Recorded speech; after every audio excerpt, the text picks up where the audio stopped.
he just played his part to the T, and just made it seem like he was, you know, jumped, ambushed, and that whole shit. So you know, that's a whole. You use a new tape. So that was how that went. You know what I'm saying, dude? In fact, that created so much turmoil in the game, and you know, my famous quote all the time be, if Pac would have just kept it this much real, a lot of shit wouldn't have happened in this game. If he wouldn't have been in them videos talking about he'd been shot 5 times and just stirring up that whole thing like dudes really did him wrong, that it really wouldn't have got as ugly. You know what I'm saying? And I think one of the reasons why a lot of the things that stirred up around the whole Henchman thing was that me and Dude was real cool. However, it just was that, you know, the night when he came to the studio, I had called him to come to the studio, and you know, Dude have a hell of an imagination, really. You know what I'm saying? He just made that into a whole story. That somebody called him to the studio and it was set up, and you know what I'm saying? And you know, it just the whole, all the lies made it dangerous for everybody. You see what I'm saying? Yes. His trademark closely shaved head made Tupac Shakur easy to spot this morning in Atlanta Municipal Court. The 22-year-old rap star showed up to face charges he shot 2 off-duty police officers over the weekend. And everybody got misconstrued. It was a late night, everybody was out partying, and everybody trying to have fun, you know. That's how it always is on a Saturday night. According to Atlanta police, a car almost ran over the 2 off-duty cops while they walked along Peachtree near 14th Street. That started an argument. Another car pulled up, and people with guns got out. That prompted one of the victims to pull his own gun. But someone else fired 3 times, wounding each officer. Everyone ran, but someone at the scene identified Shakur as the man who pulled the trigger. Does he deny being involved in this at all? Denies having hurt anyone or assaulted anyone in an aggravated fashion or any other fashion. Did he have a gun? Certainly denies that. To make money off a record that says it's okay to kill cops. Shakur made national headlines last summer when former Vice President Dan Quayle complained about anti-police lyrics in one of his songs. Shakur went on to co-star with Janet Jackson in this summer's hit movie Poetic Justice. But some still consider his lyrics dangerous. What the would you do? Drop them or let them drop you? I choose dropping the cop. I don't think that anybody has said that they knew that these people were officers. Mr. Shakur, can we get a comment from you at all? No. Thug life. Pardon me? Thug life. Thug life. That's my comment. What's that mean? I don't understand. What did happen? Thug life. We don't have any statement.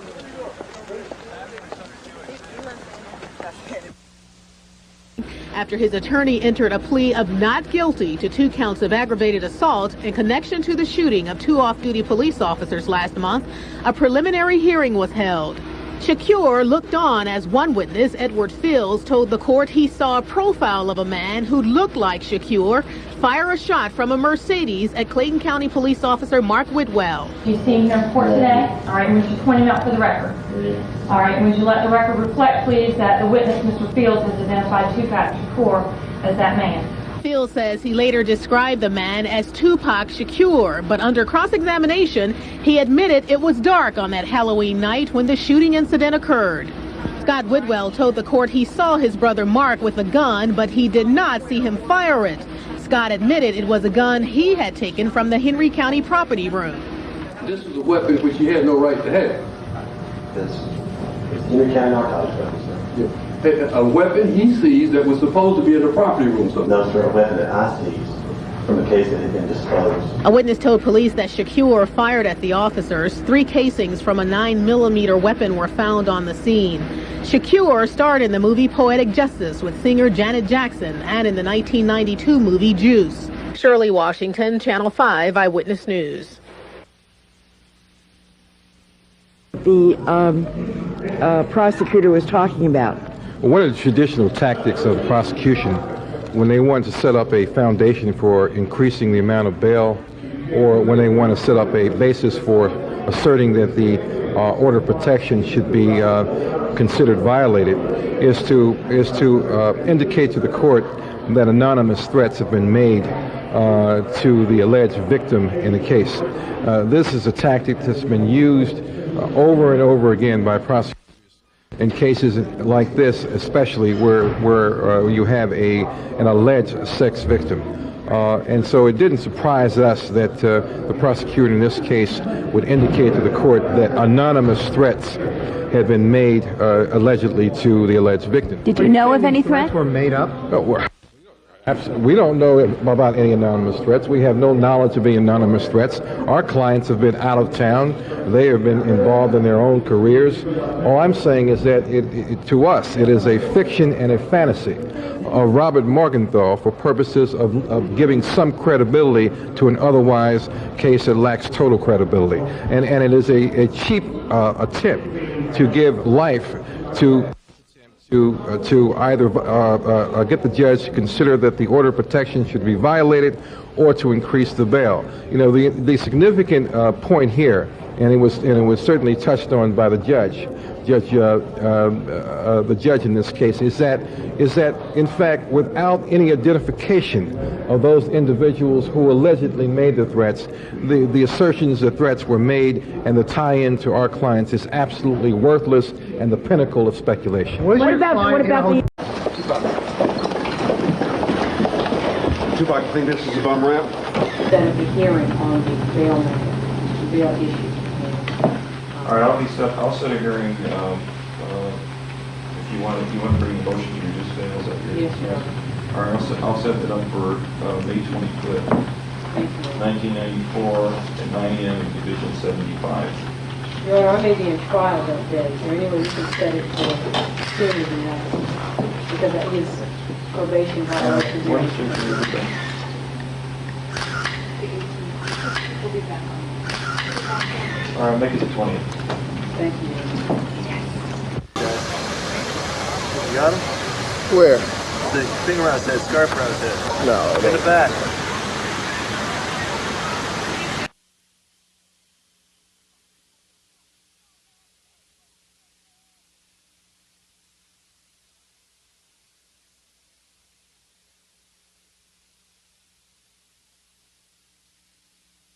Merry Christmas to everybody. Merry Christmas to the press. I appreciate the present you've given me for giving me a fair trial and a fair shot of justice. I thank you from the bottom of my heart for just destroying everything I worked for the past 22 years. And a Happy New Year to you too. You did your job. I'm out of money. I'm out of all my resources. You made me look like the bad guy in my own community, and I appreciate it. Thank you very much. Tupac, do you want to say what you were telling us in the elevator? Yeah. Hey, look here.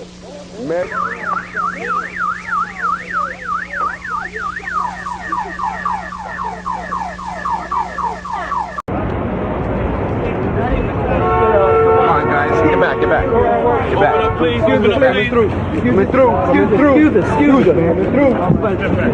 Just keep it tight. That's all. Mr. Shador, how are you this morning? Keep it tight. No problem. I'll see you now.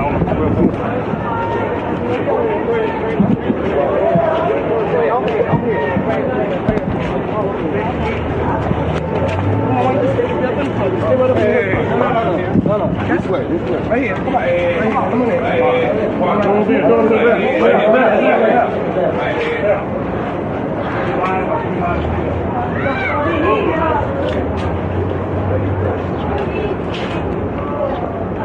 Good work, fellas.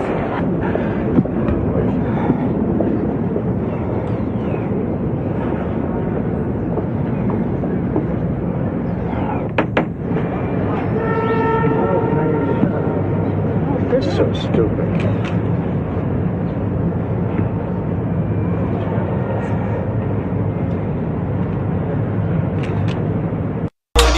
Running it down on these niggas. Sex, drugs, money, and murder, my nigga. You know how we did it, my nigga. Still be painting them bitches, my nigga. Ripping that roll, fucking your bitches. Sex, drugs, money, and murder. Sex, drugs, money, and murder. Sex, drugs, money, and murder. Sex, drugs, money, and murder. Niggas, they never gon' hurt you. Niggas will never will hurt you. Sex, drugs, money, and murder. Sex, drugs, money, I was and straight murder. out the trap spot, on the sand, had to get that. Ran down on them niggas with a flip back. Knew I never seen on a nigga live like that. I was still getting stacks back. Had to fuck around, getting them packs back. Niggas. What's up, ladies and gentlemen? It's your boy Bullets Gotti. This video right here, I'm gonna talk about Jimmy Henchman. Infamous Jimmy Henchman. Now, I was listening to Tony Ayo's interview. I heard what Wack 100 said about Henchman. And, you know, I was watching a video, you know, the old interview with Jimmy Henchman. And he was getting interviewed, and this was during the time of when J.O. Felony was beefing with Jay-Z. This was during the time when Paid in Full was just about to be released and a bootleg was out of the movie. This was around 2001 when Henchman did this interview, and he was talking very greasy about, you know, Jay-Z. He gave he gave details about the whole Pac robbery. And you know, he gave us the stand for the movie Paid in Full. And he also, you know, was giving Haitian Jack his props. You know, when it goes to Jimmy Henchman, you gotta really look at it like this. Jimmy Henchman, he came in the game through David Hyatt and Peter Thomas and them with that How Can I Be Damned convention, but it all started with David Hyatt. David Hyatt brought him to the game, right, with Peter Thomas and them. From there, he was managing Lil Sean, Salt and Pepper, Brandy, Groove Theory, you name it, he had his hands in, right? Henchman, to be honest, is a smooth character. He's a, what you call, not an opposing figure. He's not a intimidating figure. You know, he's a guy that you won't even think he's a boss that is a hitter. You know, you would look at Henchman, you would think he's just a regular dude and you know, a businessman. You know, he don't give off the I will kill you and I'm a guerrilla McGilla gangster. No, he gives you off that I'm a businessman. So, Jimmy Henchman, basically, you know, how he came in the game is through, you know, him, being the cunning individual that he is, you know, and how he is what you call a deal maker, you know. Now, I'm going to keep it real, right? When I look at Jimmy Henchman, and I really look at his legacy, he grabbed talent that nobody else would grab, right? He got behind the game. He got behind Gucci Mane. He got behind, you name it, he got behind these individuals. Looking at the Tupac situation in Quad Studios, right? With Pac getting shot, right? And who having their hands in the situation. Now, I would say Henchman did have his hands in the situation. And, you know, Jack had his hands in the situation.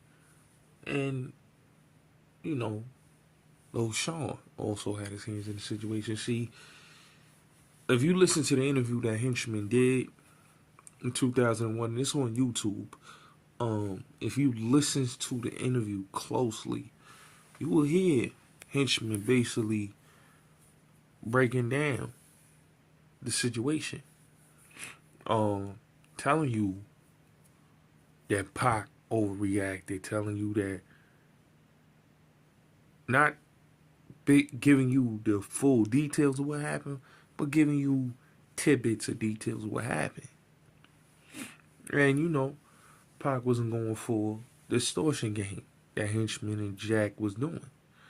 You know, he stuck his guns the same way that he tried to lean on 50 Cent about the original 50 Cent headstone, and you know, his beef, his hatred for Chris Lighty, like Yayo said, he had a hatred for Chris Lighty, and him trying to son G, only thinking that dudes was rappers and not knowing that they dudes that came out the slums just like you, you know, and the whole his son getting slapped by Lodi Mac, and you know, him back in the game. See, if you really look at the game and 50 Cent beef,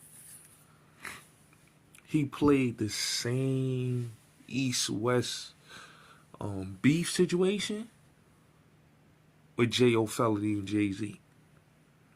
You know, a lot of people don't know that when J.O. Felony was beefing with Jay-Z and he came to Marcy, Jimmy Henchman brought him to Marcy. Jimmy Henchman was trying to press on Jay-Z an extortion way, you know, and Jay-Z waved the right flag. They ain't really, you know what I'm saying, they didn't go nowhere. But they were, you know, doing what they do. See,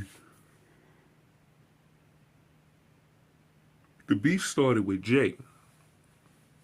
You know, if you look at the Game joint and you look at how like Game and 50 was beefing, well, like I said, before that it was J.O. and Jay-Z. Just look at that. Just look at that situation. You know, that whole Trued Up record. Or you see J.O. Felony and Marcy. You see, you know, him, the Billboard and Marcy. You hear J.O. Felony speaks a little bit about the situation with him and Jay. And who put the battery in J.O. Felony's back? Jimmy Henchman. Which he started that beef and that situation. He was behind it. And he had a little hate for Jay, and he was pressing on Jay on friendly extortion type of way. And Jay waved that white flag. And from there, 50 comes in the game. He thought 50 was Jay-Z. 50 wasn't going for it. You know what I'm saying? Because I'm going to tell you why he wasn't going for it. If you really look at the whole situation, why 50 wasn't going for it. If you really look at the situation, he tried to press him on buying an original 50 Cent headstone. You know what I'm saying? From there, you know, the situation with him and Chris Lighty, the altercation that they had. From there, the Apollo, you know, situation where Hammers was back when Maserati Fox and Monster back down on Jimmy. And from there, you get the whole Hot 97 situation. And it all came from, you know, Jimmy Henchman thinking that he can friendly extort artists, and thinking that every artist is the ones that give in. You know what I mean? Everybody not giving in. Everybody's not backing down. And he didn't back down. You know, 50 didn't back down. And G Unit didn't back down. Just like how Pac didn't back down. You know, and that's why Pac said what he said. You know, now I got my money right. You know, he was directing that at Jimmy. You know, and Against All Odds. Because of what Jimmy and Haitian Jack did to him. You know what I'm saying? And, you know, how they robbed him. You know, and how they lined him up. It wasn't even a robbery. It was a discipline. But Pac wasn't going for that. Which, you got to respect Pac 110% for that, because it's not a lot of rappers that's going to back down and say, oh, yeah, I'm just take all the jewels and give it to you. Nah, he wasn't backing down. And that's what they didn't like. You know, they didn't like that. You know, they didn't like that Pac didn't want to give up. You know, and this is why Henchman, if you look at his case, you look, you know, everybody told on him, you know, from Henry Butler to everybody, Taff, all the dudes that was a part of his Czar Entertainment, dudes that he brought from the streets, you know, his street affiliated dudes like Ali Zoe, who also snitched on him. You know, everybody snitched on Henchman. Even though Henchman told too, you know, he also got told on, you know, and just same thing that Haitian Jack did. He told on niggas. But Haitian Jack got away scot-free.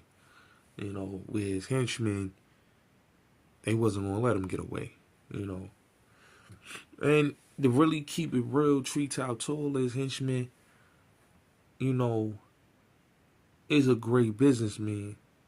I can't take that away from him. But his tactics was very grimy and shiesty. You know, and how he did certain dudes, you know, it was on some real friendly extortion shit.